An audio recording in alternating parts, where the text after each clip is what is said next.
দেখতেই পাচ্ছেন যে আন্দোলনকারীদের লক্ষ্য করে টিয়ার শেল এবং সাউন্ড গ্রেনেড নিক্ষেপ করে পুলিশ।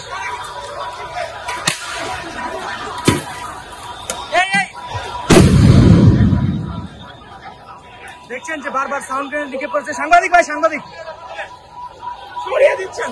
দর্শক দেখতে পাচ্ছেন সাউন্ড গ্রেনেড নিক্ষেপ করে আন্দোলনকারীদেরকে সরিয়ে দিচ্ছে। কিছুক্ষণ আগেই গণ অধিকার পরিষদের নেতাকর্মীরা জাতীয় পার্টির কেন্দ্রীয় কার্যালয় ভাঙচুর করে এবং তারপরে কিন্তু পুলিশ অ্যাকশনে যায় এবং পুলিশ লাঠিচার্জ করে, সাউন্ড গ্রেনেড নিক্ষেপ করে গণ অধিকার পরিষদের নেতাকর্মীদের ছত্রভঙ্গ করে দেওয়ার চেষ্টা করে।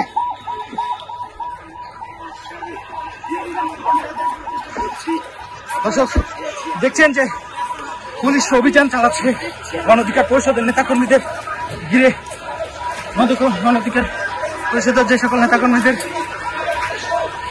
দেখেছেন তাদেরকে লক্ষ্য করে কিন্তু পুলিশ অভিযান চালাচ্ছে।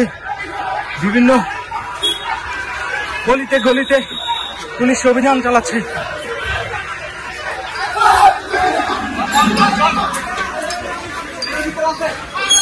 ভাই ধরবো